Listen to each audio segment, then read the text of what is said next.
I'm Melissa, 34, and I never imagined the most painful words I'd ever hear would come from my own mother.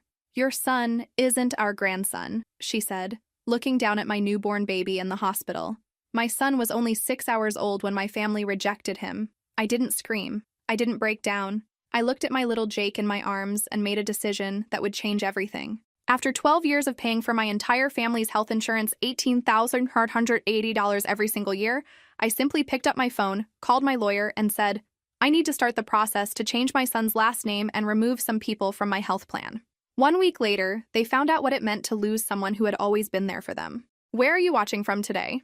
Drop your location in the comments below and hit that like and subscribe button if you've ever felt betrayed by the people who were supposed to love you unconditionally. You'll definitely want to stick around for what happened next. I grew up in a family where my younger sister, Amber, was always the favorite. While I started working at 16 to help with bills, Amber got new cars for her birthdays. When I went to college, I paid for everything myself, while my parents covered all of Amber's tuition. "Amber is more sensitive. She needs more support," my mom always said. At 22, freshly graduated with a good job in healthcare administration, I offered to put my parents on my employer health plan when my dad lost his job. What was supposed to be temporary became permanent. Later, when Amber temporarily lost her work plan, my parents begged me to add her just for a few months, along with her husband Greg. As always, temporary became permanent. Even with this financial burden, I kept trying to earn my parents' approval.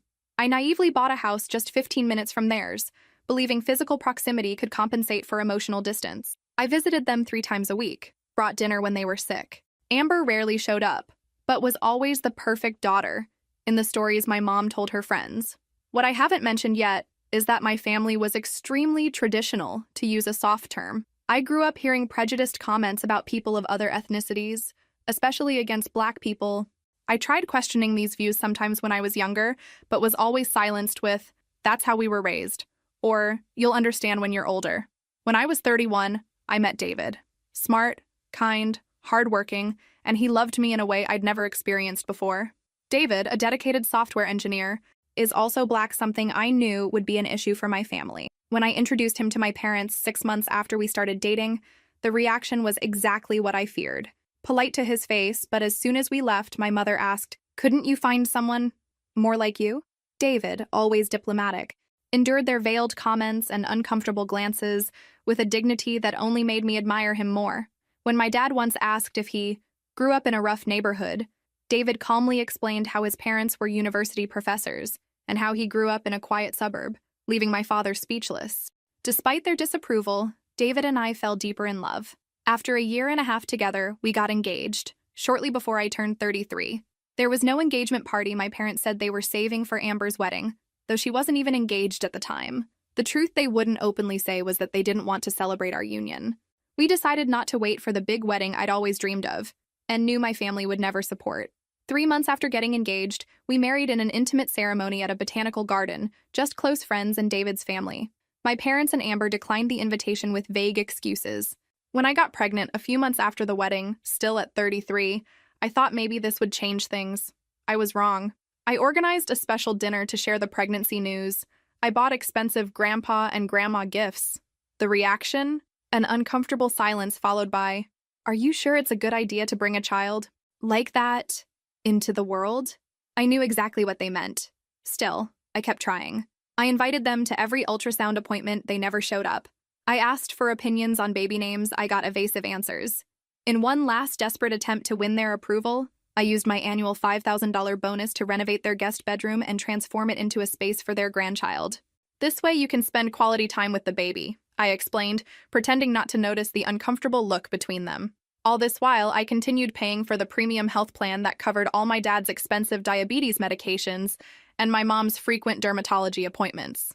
The breaking point came earlier than I expected. Labor started 3 weeks before my due date. David rushed me to the hospital at 2 a.m. and messaged my parents. They replied they would come when the sun is up. I spent 14 hours in labor. My sister didn't even respond to the messages. When Jake finally arrived, it was the happiest moment of my life. David was radiant, tears in his eyes as he held our son for the first time. Jake had slightly lighter skin than David, but with his beautiful features and the same expressive eyes. After we settled in the room, my parents finally arrived. I immediately saw the expression on my mother's face when she looked at Jake, a mixture of shock and poorly disguised disapproval. She observed every detail of him, from his skin tone to his little curls, looking for something to criticize. "Can I talk to you privately?" she asked, her voice tense. In the hallway, away from David's ears, my mother said the words I'll never forget. "Melissa, do you really want to do this? Raise a child who will face so many challenges? You know how people will look at you on the street. Your son isn't our grandson.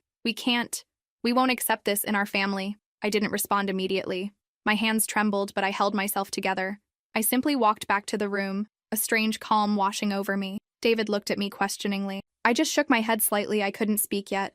The weight of my mother's rejection was crushing, but something else was happening inside me. A realization, a clarity I had never experienced before. For 34 years, I had bent over backwards trying to earn love that should have been freely given. I had financially supported the people who couldn't even support me emotionally. I had made excuses for their behavior, their prejudice, their obvious favoritism. And now they were rejecting my innocent newborn son because of the color of his skin. In that moment, something inside me shifted. This wasn't just about me anymore. This was about protecting my child from the toxicity I had endured my entire life. A nurse named Keisha came in to check Jake's vitals. She must have noticed something in my expression. "Everything okay, honey?" she asked gently. I couldn't hold back the tears anymore. I told her what had happened, what my mother had said. Keisha, who was also black, took my hand and said something that changed my perspective forever. "Sweetheart, that's not normal. You're not the one who's wrong here. It's your family. Your son is beautiful and perfect, exactly as he is."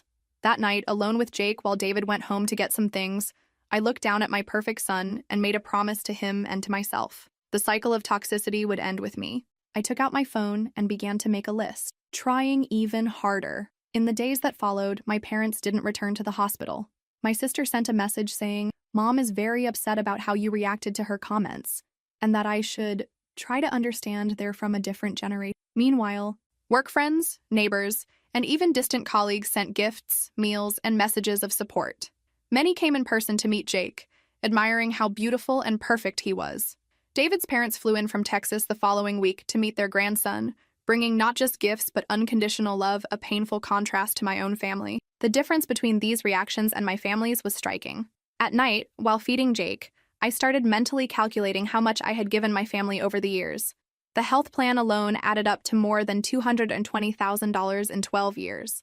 Loans never repaid for my sister's car, for my parents' home renovation, for their vacations.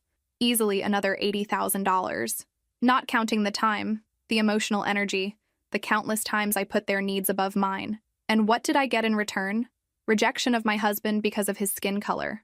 Rejection of my son, their own blood, for the same reason. It was hard to admit that my own parents were racist, but I could no longer deny the reality. The way they treated my son had no other name. David returned with food and found me making lists on my phone. "What are you doing?" he asked. "Planning our future," I replied. "A future where our son will be loved and respected for who he is." Have you ever been taken for granted by family members no matter how much you gave? Tell me in the comments how you handled it while we continue this story. The first week at home with Jake was a blur of sleepless nights, diaper changes, and the overwhelming love I felt for this tiny human who depended on me. Each time I looked at his perfect face, I felt more certain about my decision. My parents called twice. I didn't answer. My sister sent 3 text messages asking why I was being so dramatic and saying I needed to get over it. I forwarded these messages to my therapist, whom I had started seeing during my pregnancy when my family's reaction to it had triggered anxiety attacks. She had been a lifeline during those difficult months, helping me navigate the stress of preparing for motherhood while dealing with my family's prejudice. What would you tell a friend whose family rejected her child because of his race? My therapist had asked me in our session before Jake was born. I'd tell her to protect her child at all costs. I had answered without hesitation. Then why is it so hard to give yourself the same advice? That question had haunted me for weeks. Now, looking at the messages from my family, I finally had clarity. This wasn't about me anymore. This was about Jake. On day 8, I made 3 important calls. First, I called my lawyer, Mark. I explained the situation and asked him to start the process for changing Jake's last name. Instead of the combined family names we had initially planned, he would have only David's last name. "I can start the paperwork today," Mark assured me. "Given the circumstances, I think we have a strong case for expediting this." Second, I called HR at my company. "I need to make changes to my health plan due to significant family changes," I explained. The representative was understanding and confirmed that the birth of the baby qualified as a life event that allowed immediate changes to the plan. Due to my connections in the HR department from my work in healthcare administration, they agreed to process my case with exceptional urgency. The changes will take effect as soon as the system updates, probably next week, she assured me. Third, I called my therapist and scheduled an emergency session for the following day. I needed additional support through this challenging time. I didn't call my parents. I didn't send baby pictures. I simply stopped. 3 days later, I received the first of many indignant messages from my mother. Why aren't we getting updates about the baby? We're the grandparents. We have a right to know. I replied with a simple message. You made it very clear that you don't consider Jake your grandson. I'm respecting your decision. The final betrayal. My phone exploded with notifications. 5 missed calls from my mother, 3 from my father, 7 text messages in rapid succession. You're being ridiculous. We never said that. You're twisting our words. This is so like you to overreact. I showed the messages to David. He sat beside me on our bed, Jake sleeping peacefully in his bassinet nearby. You don't have to respond, he said gently. Not until you're ready. I nodded, but the knot in my stomach tightened. I had spent my entire life responding immediately to my family's demands, always afraid of disappointing them more than I already had simply by existing. What if they're right? I whispered. What if I am overreacting? David took my hands in his. Melissa, your mother told you that our son, her grandson, isn't part of your family because he's mixed race. That's not something you're imagining or exaggerating. Those were her exact words. Tears filled my eyes. I know. I've always been the one to fix things, to make peace. What if I'm making a mistake? Look at him, David said, nodding toward our sleeping son. Would you let anyone talk about him that way once he's old enough to understand? Would you let anyone make him feel less than perfect because of the color of his skin? I looked at Jake's peaceful face, his tiny fingers curled into fists, his chest rising and falling with each breath. The fierce love I felt for him clarified everything. No, I said firmly. Never. That night, I drafted a longer email to my parents. I explained exactly what had hurt me, recounted their exact words, and outlined what would need to change for us to have any relationship moving forward. I told them they would need to acknowledge their prejudice and commit to treating my son, their grandson, with the same love and respect they would show any child. I also informed them about the health insurance change. I have supported you financially for 12 years, I wrote. I have given you over $220,000 in health insurance coverage alone, not counting loans and gifts, but I cannot continue to support people who reject my son because of his race. You have Medicare. You can add supplemental coverage. Or you can ask Amber, since she's the daughter you've always invested in. I read the email to David before sending it. Are you sure about this? He asked. Once you hit send, there's no going back. I nodded. I'm sure. For the first time in my life, I'm completely sure about setting a boundary with them. I hit send, then turned off my phone for the night. Whatever fallout came, I would deal with it tomorrow. Tonight was for my family, my real family. David, Jake, and me. The next morning, I woke to the sound of Jake's soft cries. As I fed him, I checked my phone. No response from my parents, just a text from my sister. Mom and Dad are devastated. How could you do this to them? I didn't respond. There was nothing more to say. 3 days later, the doorbell rang. I looked through the peephole and saw my parents standing on the porch, their expressions a mixture of anger and confusion. I opened the door but didn't invite them in. Jake was napping, and I didn't want their inevitable outburst to wake him. What is the meaning of this? My father thrust a letter from the health insurance company at me. It was the notification that they were no longer covered. We received this much faster than expected. The system usually takes weeks to process these changes. It means exactly what you're seeing, I replied calmly. You don't consider my son part of the family because of his skin color, so it doesn't make sense for me to continue considering you part of my financial responsibility. You can't do this, my mother shouted. Your father needs those medications. I have my appointment scheduled. I can and I did, I replied. You have Medicare. You can add supplemental coverage, or ask Amber for help since she's the daughter you've always invested in. Is this because of that comment at the hospital? My mother asked incredulously. I was just thinking about his future. You're overreacting as always. David appeared behind me, holding Jake, who had woken up from the shouting. I think you should leave now, he said firmly, and only come back when you're ready to accept and love our son exactly as he is. My father's face reddened. This is ridiculous. We've done everything for you, and this is how you repay us? By listening to him instead of your own family? The old me would have apologized, would have tried to smooth things over, would have offered to fix the insurance situation just to keep the peace. But as I looked at my husband holding our son protectively, something shifted permanently inside me. David and Jake are my family, I said. My priority now is protecting my son from people who would make him feel less than perfect exactly as he is. If you can't see what's wrong with what you said and how you've acted, then we have nothing more to discuss. You'll regret this, my mother hissed. When you need us, we won't be there. I almost laughed. When have you ever been there for me when I really needed you? When have you ever put my needs before Amber's? When have you ever truly supported my choices without criticism? The shock on their faces told me they had never even considered these questions. Goodbye, I said, closing the door firmly. David put his free arm around me. Are you okay? I took a deep breath. Actually, yes. For the first time in a very long time, I feel free. The days that followed were a storm of manipulation attempts. My sister, who hadn't even cared about her nephew's birth, now called crying, saying I was killing our parents, and that I was the most selfish monster she had ever known. The reason for this sudden change? She would now have to help financially with our parents' medical costs, which would affect her comfortable lifestyle. Greg, her husband, whom I rarely saw at family gatherings, also started sending messages demanding that I fix the situation because they were having to rearrange their entire family budget. Text messages from my parents alternated between threats. We'll tell everyone what you did, and guilt. Your father had to reduce his medications. They never mentioned Jake or asked how he was doing. Aunt Linda, my mother's sister who had distanced herself from the family years ago after an argument with my mother about political opinions, suddenly reappeared as a mediator. She began calling me daily, trying to convince me to fix things. Your mother is devastated, she would say, without ever acknowledging what had caused the rift. The worst part was when my mother showed up at my workplace with tears in her eyes, telling everyone that I had abandoned the family when they needed me most. Fortunately, my boss, with whom I had shared the situation during my maternity leave, already knew the whole story and gently escorted my mother out. In my second therapy session after returning from the hospital, I cried as I realized how deeply programmed I was to feel guilty about establishing healthy boundaries. What would you say to a friend whose family rejected her child because of his skin color?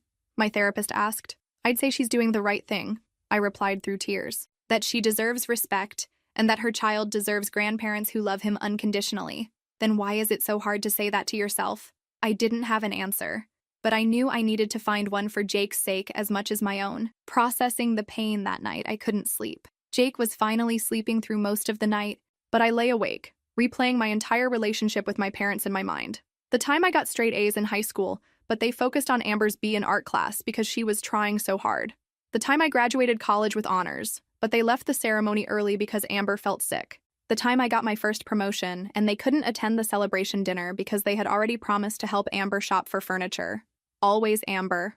Always someone else's needs before mine. But now there was Jake, and I would not let him grow up thinking he needed to earn love that should be freely given. I would not let him believe, even for a moment, that there was anything wrong with him because of his heritage. I got out of bed quietly, careful not to wake David. In the dim light of the nursery, I watched Jake sleeping peacefully. His perfect little face, his tiny fingers, the gentle rise and fall of his chest. I promise you, I whispered, you will always know how loved and perfect you are. Exactly as you are. The next morning, I called my therapist and requested an emergency session. I need to process this faster, I explained. I need to be stronger for my son. That afternoon, in her office, I finally let myself fall apart. I sobbed until I couldn't breathe, mourning the relationship with my parents that I had always wanted but never truly had. They never loved me unconditionally, I finally admitted aloud. Not once in my entire life. My therapist nodded. And that's their failure, not yours. You deserved that love as a child, and Jake deserves it now. How do I stop feeling guilty? I asked. By recognizing that you're breaking a generational cycle, she said. By giving Jake what you never had. Over the next weeks, I focused on healing. I deleted the manipulative texts without reading them. I blocked my family's numbers during certain hours so I could sleep and be present with Jake. I started a journal where I wrote down every memory of conditional love, every instance of unfairness, every moment I had excused their behavior because that's just how they are. When written down, the pattern was undeniable. The favoritism, the control through financial help, the emotional manipulation, the casual racism that I had tried to ignore for David's sake. David was my rock through it all. He never pushed me to cut ties completely, but he also never suggested I should accept less than full respect for our family. Whatever you decide, I support you, he said. but I need to know that you'll protect Jake from anyone who would make him feel less than the perfect, beautiful boy he is. I will, I promised. Always. As Jake grew stronger each day, so did I. I returned to work part-time, finding a balance that worked for our family.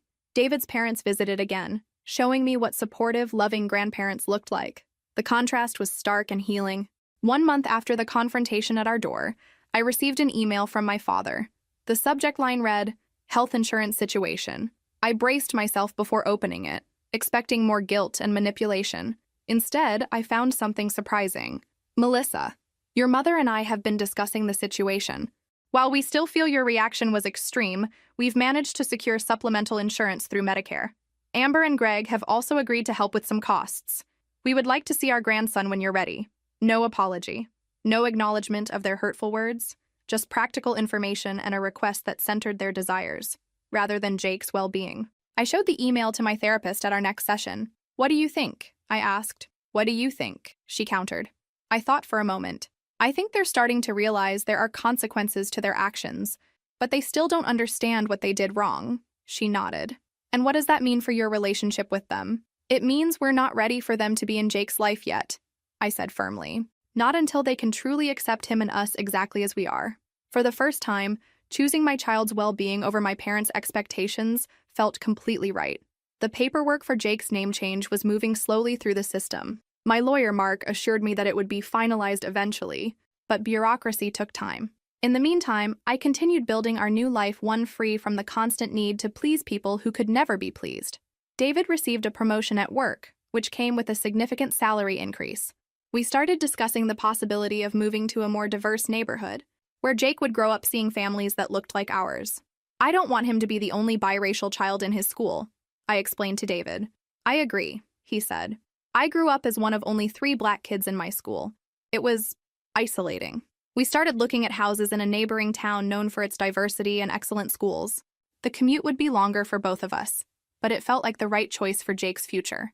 Meanwhile, my sister ramped up her attempts to make me fix things. She called my office so often that my assistant started screening the calls. She sent emails with subject lines like, "Dad's health is declining and this is your fault." I forwarded each email to my therapist without responding. "You're doing well," my therapist assured me. "Setting boundaries is never easy, especially with family, but you're staying strong." Then came my father's birthday. Normally, I would have organized a big party, bought an expensive gift, and gone out of my way to make the day special. This time, I simply sent a card with a brief note. "Happy birthday, hope you have a great day." My mother called, furious. "Is that it? After everything we've done for you?" I took a deep breath before responding. "Mom, what exactly have you done for me that wasn't accompanied by criticism, comparisons, or conditions?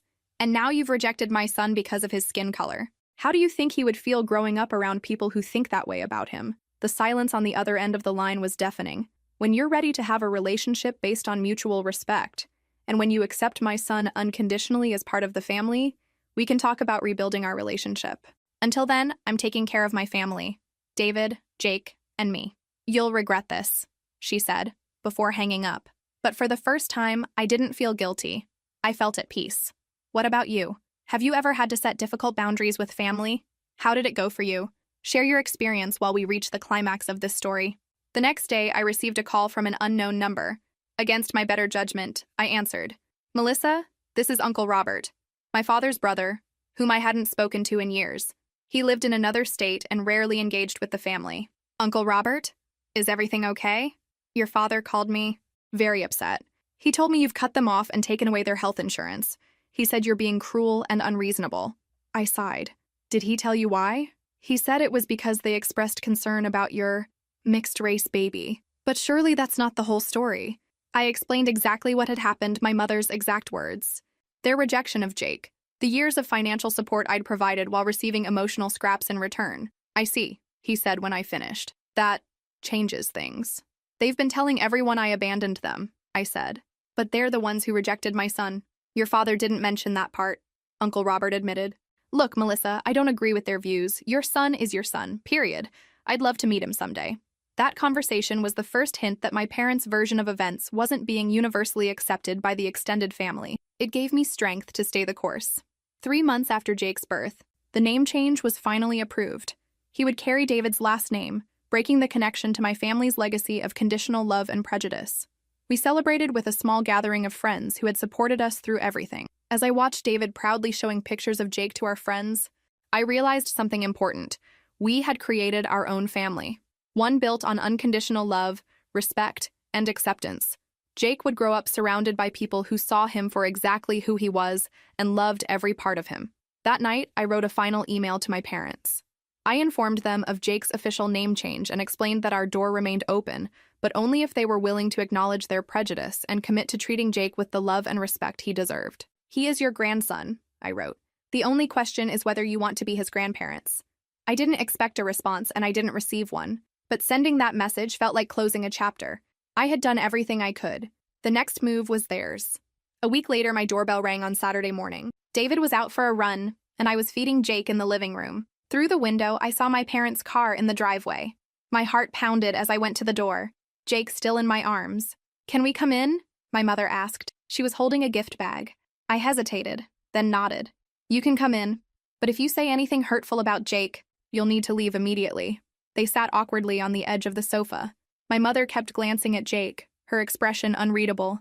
"We brought something for the baby," she finally said, pushing the gift bag toward me. Inside was a baby outfit with my family's last name embroidered on it, the name Jake no longer carried. "His name has been legally changed," I said quietly. "He has David's last name now."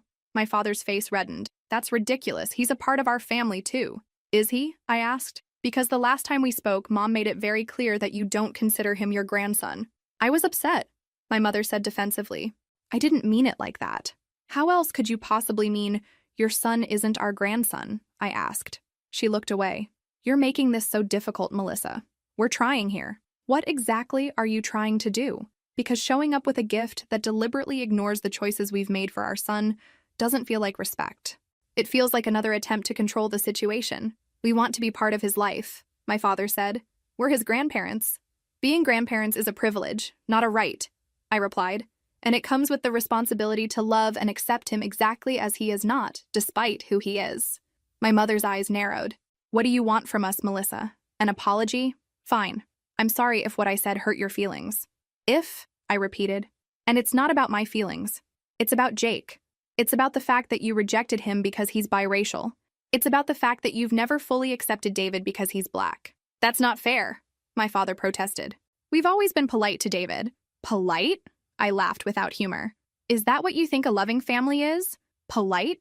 Just then, David returned from his run. He paused in the doorway, assessing the situation. "Everything okay here?" he asked, coming to stand beside me. "My parents brought a gift for Jake," I explained. "An outfit with my family's last name on it." David's expression hardened slightly, but his voice remained calm. "Jake's name has been legally changed. He has my last name now." "This is between family," my father said dismissively. "David is family," I said firmly. "He's my husband and Jake's father. Anything you have to say can be said in front of him." My mother stood up abruptly. "This is impossible. We came here trying to make peace, and you're just throwing our mistake in our faces." "A mistake is forgetting someone's birthday," I replied. "Rejecting your grandson because of his race is a choice. A harmful, hurtful choice that shows exactly who you are and what you value." "So that's it?" my father asked. "One comment and we're cut off forever?" "It wasn't just one comment," I said. "It was a lifetime of conditional love, of favoritism toward Amber, of subtle and not-so-subtle racism. The comment at the hospital was just the final straw." My mother gathered her purse. "When you're ready to be reasonable, you know where to find us." As they left, I noticed my father looking back at Jake with what seemed like genuine sadness. For a moment, I felt a pang of doubt. Was I being too harsh? Then I remembered my promise to Jake, to protect him from anyone who would make him feel less than perfect exactly as he is. "That was intense," David said after they'd gone. "Are you okay?" I nodded, holding Jake a little closer. "I'm okay. I think I finally see them clearly for the first time in my life. What would you have done in my situation? Would you have given them another chance or stood your ground? Let me know in the comments." The manipulation. The fallout from that confrontation was swift. My sister called that same evening, sobbing hysterically. "How could you do this to them? They're trying so hard and you're being completely unreasonable." I put the phone on speaker so David could hear. We'd agreed to be completely transparent with each other about all communications with my family. "What exactly are they trying to do, Amber?" "They brought a gift with the wrong name on it and offered a non-apology. They haven't once acknowledged what they did wrong. They're old. They grew up differently. You have to make allowances. I don't have to make allowances for racism toward my son, I replied firmly. And being older isn't an excuse. People can learn and grow at any age if they're willing. This isn't just about you anymore, Amber snapped, her tone changing from pleading to accusatory. Do you know what you've done to our family? Mom and Dad are devastated. Greg and I are having to help them financially now. We had to postpone our vacation plans. Is that what you wanted? And there it was, the real issue. Not concern for Jake or even for our parents' feelings, but the inconvenience to her lifestyle. No, Amber. What I wanted was for my son to have loving grandparents who would accept him unconditionally. What I wanted was for my husband to be treated with respect. What I wanted was a family who could see past their prejudice to love a beautiful, innocent baby. You're so self-righteous, she hissed. You've always been jealous of me, and now you're punishing all of us. I couldn't help but laugh. Jealous? I've been supporting you and our parents financially for years, while you enjoyed the emotional support and preference I never got. What exactly should I be jealous of? She hung up without another word. The next day, a mutual friend called to check on me. Your mom has been telling everyone at church that you've abandoned the family because of some misunderstanding. She's really playing up the poor grandmother angle. I wasn't surprised, but it still hurt. What did you tell her? I told her there are always two sides to every story. And knowing you, I doubted it was as simple as she was making it sound. I was grateful for the support, but exhausted by the drama. That night, I broke down in David's arms. Maybe I should just give in, I sobbed. Let them back in with conditions. It would be easier. David held me tightly. Easier for whom? Not for Jake, not in the long run, and not for you either. You'd just be going back to the same pattern you've been trying to break. He was right, and I knew it. But the weight of standing up to a lifetime of conditioning was crushing me. The next morning, I woke up with new resolve. I went into Jake's room and watched him sleeping peacefully, unaware of the storm surrounding him.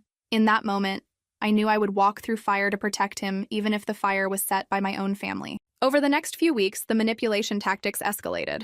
My father sent an email claiming his health was deteriorating due to stress. My mother left tearful voicemails about how they just didn't know how to express themselves properly. My aunt called to say they were really trying to understand these modern views on race. None of these messages contained what I had asked for: a genuine acknowledgement of their prejudice and a commitment to treating Jake with the same love they would show any grandchild. The most unexpected tactic came when my mother showed up at my workplace with a photo album. She cornered me in the parking lot as I was leaving. I brought pictures, she said, her voice trembling, from when you were a baby. I thought, maybe you'd forgotten how much we love you. I looked at the album but didn't take it. Mom, I haven't forgotten anything. That's the problem. I remember everything, including how you treated David from the moment you met him and what you said about Jake in the hospital. People make mistakes, she cried, loud enough for my coworkers to hear as they walked to their cars. Are you going to punish us forever? This isn't punishment, I said quietly. This is protection. I'm protecting my son from growing up feeling the way I did, like I was never quite good enough, like I had to earn love that should have been freely given. Her expression hardened. So that's it? We're not allowed to be grandparents because of one comment? You're allowed to be grandparents when you can truly accept and love Jake for exactly who he is, a beautiful biracial boy who happens to be your grandson.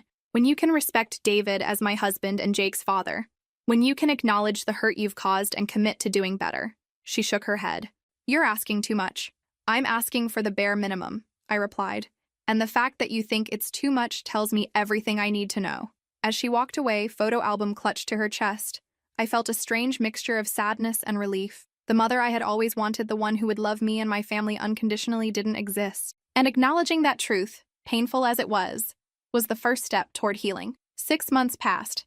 Jake was growing strong and healthy. He had David's expressive eyes and curious nature. His first tooth appeared, followed quickly by a second. He was starting to babble, making sounds that seemed just on the verge of becoming words. David and I had settled into parenthood, finding our rhythm as a family. I returned to work part-time, with a wonderful babysitter named Camilla caring for Jake during the day. After 3 months working this reduced schedule, I decided to return to full-time work when we found that Camilla was available for extended hours and Jake had bonded so well with her. We put our house on the market and found a new home in a diverse neighborhood with excellent schools. Life was moving forward. The contact from my family had gradually decreased. After the confrontation in the parking lot, my mother had made a few more attempts to contact me, always with the same message about how I was being unreasonable, never with a genuine apology or acknowledgement. My father sent a card on my birthday with a check for $500 as if money could solve the problem. I returned the check with a note. What I want from you can't be bought. Amber had stopped contacting me entirely after I blocked her number due to her increasingly hostile messages. Apparently, she and Greg had had to significantly adjust their lifestyle to help our parents financially, and she blamed me entirely. Through mutual friends, I heard that my parents had told everyone I was keeping their grandson from them out of spite. Some believed them, but others questioned their story. My mother's reputation in our small community had suffered when people realized her grandchild was biracial and connected the dots about why I had distanced myself. I wasn't proud of their social discomfort, but I couldn't deny feeling a grim satisfaction that there were finally consequences for their prejudice. Then came Thanksgiving, our first major holiday as a family of 3. In previous years, I would have spent weeks preparing for the family gathering at my parents' house, cooking, cleaning, buying expensive gifts, all while enduring subtle criticisms and comparisons to Amber. This year, David and I decided to host a Friendsgiving instead, inviting colleagues, neighbors, and friends who had supported us through everything. David's parents flew in from Texas, bringing warmth, love, and acceptance with them. As I watched my father-in-law gently rocking Jake, singing softly to him in Spanish, a language he was teaching himself so he could pass it on to his grandson, I felt a profound sense of peace. This was what family should be: people who love you without conditions, who celebrate your joy and support you through pain. My phone buzzed with a text message. It was from my father. We're all at the house. There's a place set for you, David, and the baby if you want to come. No apology, no acknowledgement, just an expectation that we would drop everything and come running at their invitation. I showed the message to David. What do you want to do? He asked. I looked around at our home filled with people who truly cared about us, at Jake being showered with affection by his other grandparents, at the life we had built together. I want to stay right here, I said, with our real family. I sent a brief reply. We have plans. Happy Thanksgiving. Later that night, after our guests had gone and Jake was asleep, David and I sat on the couch with glasses of wine. Do you regret it? He asked quietly. Cutting ties with them? I considered the question carefully. I regret that they couldn't be the parents and grandparents we needed them to be. I regret that Jake won't have that relationship with them, but I don't regret protecting him and us from their toxicity and prejudice. David squeezed my hand. For what it's worth, I think you're the strongest person I've ever known. Standing up to family is harder than standing up to anyone else. I had something worth fighting for, I replied, looking toward the nursery where our son slept peacefully. Someone worth protecting. That night, I slept better than I had in months, maybe years. The weight of trying to earn love that should have been freely given was finally lifting. In its place was something lighter, brighter, the knowledge that I was breaking a cycle, that Jake would grow up knowing his worth wasn't tied to his performance or appearance or how well he could please others. He would grow up loved, exactly as he was. And that was worth everything I had sacrificed. Who else has had to make tough choices to protect their children from negative influences? How did you handle it? Share your stories while we approach the conclusion. 3 more months passed. Jake's first birthday was approaching, a milestone I once imagined would be celebrated with my entire family. Instead, we planned a small party with close friends and David's parents, who had become increasingly present in our lives. Then, 2 weeks before Jake's birthday, I received an email from Amber with the subject line, My heart raced as I opened it, fearing the worst. Had something happened to one of our parents? The message was long and detailed. My father had experienced complications related to his diabetes and needed an expensive procedure that their insurance wouldn't fully cover. The email ended with, If you still care about this family at all, you need to help us. You have the means, and it's your responsibility. I showed the email to David and to my therapist. Both reminded me that I wasn't responsible for solving problems I hadn't created. Still, a part of me wanted to help. Thanks to my work in healthcare administration, I knew resources most people overlook. I called the hospital where my father was being treated and spoke with the financial department. I discovered they had assistance programs that could cover up to 80% of the costs for patients in my father's situation. I forwarded this information to Amber. Her response was revealing. We don't want charity. We want you to take responsibility for your family. I realized then it had never been about help, it was about control. They preferred to blame me rather than seek available solutions that didn't come through me. The day before Jake's birthday, my parents appeared at our door. My mother held a package. We've come to see our grandson, she announced, as if the past 9 months hadn't happened. You've come because you need money, I replied. And because he's our grandson, my father added quickly. Look, we brought a gift for him. Inside the package was a baby outfit with my family's last name embroidered on it, just like the one they'd brought months ago, but larger to fit Jake's growth. Jake only has David's last name now, I reminded them. And you need a sincere apology and change in behavior before having any role in his life. You're punishing us for one comment, one moment of concern, my mother exclaimed. No, I'm protecting my son from growing up feeling there's something wrong with him because of his skin color. When you understand what you did wrong, really understand, you can call me. Until then, our conversation is over. As they left, I heard my mother mutter, "She'll come around when she needs us again." But she was wrong. I didn't need them anymore, not in the way I once thought I did. I had built a life full of genuine love and support. I had learned to recognize my own worth. And most importantly, I was giving Jake what I had never had: unconditional acceptance. That night, as David and I put the finishing touches on the decorations for Jake's birthday party, I felt a profound sense of closure. The cycle of conditional love, of prejudice, of emotional manipulation had ended with me. Jake would grow up in a home where he was celebrated for exactly who he was, not judged for what he couldn't or shouldn't be. "Happy birthday, sweet boy," I whispered, as I checked on him sleeping peacefully in his crib.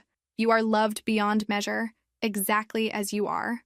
The next day, surrounded by friends who had become family, we celebrated Jake's first year of life. There were no tears, no family drama, no undercurrent of tension, just joy, laughter, and love. As Jake smashed his hands into his birthday cake, face lit up with delight, I caught David's eye across the room. His smile said everything. We had created something beautiful together, something worth protecting at all costs. Later that evening, after the guests had gone and Jake was asleep, exhausted from his big day, I found a small envelope that had been slipped under our door. Inside was a card signed by my father alone. It read simply, "I miss you. I miss what we could have been. I'm sorry." No excuses. No blame. Just the beginnings of what might be genuine remorse. I showed it to David. "What do you think?" he asked. "I think it's a start," I replied cautiously. "But words are easy. Real change takes time and effort." I put the card away, neither rejecting it nor embracing it fully. If my father was truly beginning to understand, there would be more signs. And if not, we would continue on the path we had chosen, one of self-respect, boundaries, and unconditional love for our son. The choice was theirs now. We had made ours. Rebuilding with dignity. 1 year has passed since that birthday card from my father. Jake is now 2 years old, running everywhere, speaking in short sentences, and calling David Dada with absolute adoration in his eyes. Looking back at 36, I see how much I've grown. My life has changed dramatically. Although I had returned to full-time work, 6 months later I was offered a promotion. I accepted, but negotiated a 30-hour-week arrangement, something made possible by my higher salary, and the money I no longer spent supporting my family. This gave me something far more valuable: time with my son.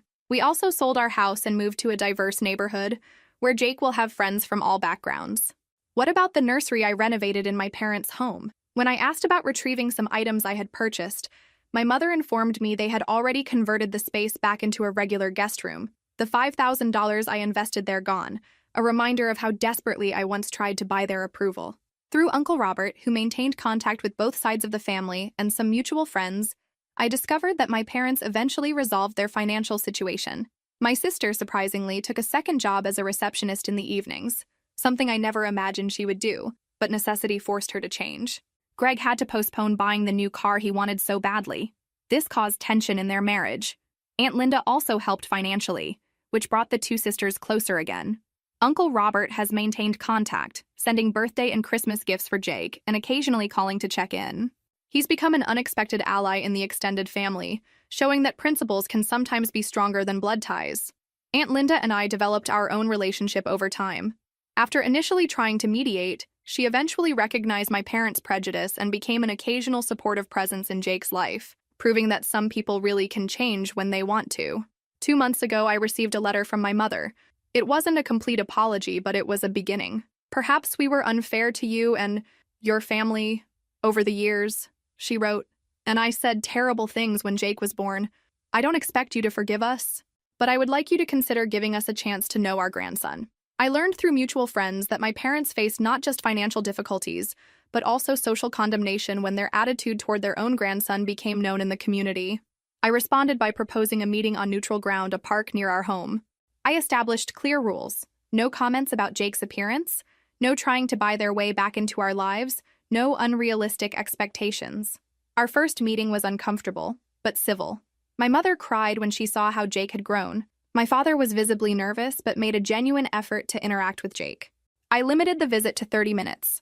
David, though initially reluctant due to the treatment he received, agreed to supervised visits because he believed everyone deserves a second chance if they demonstrate real change. Since then, we've allowed small supervised visits every few weeks. Things will never be as they were before, and that's good. Our relationship now is based on clear boundaries and mutual respect, not obligation and guilt. The decision to remove my family from my health plan wasn't about revenge. It was about finally recognizing my own worth and my son's worth. It was about breaking a toxic cycle of prejudice that could have continued for generations.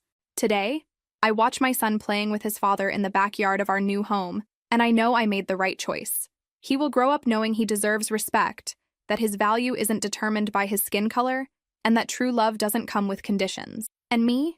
I finally understood that I deserve the same. Have you ever had to make difficult decisions to protect your children from negative influences? How did you handle it? Tell me in the comments.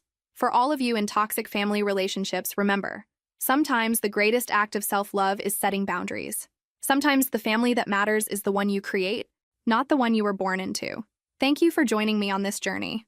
If this story touched you in any way, leave a comment, share it with someone who needs to hear it, and remember, you deserve more.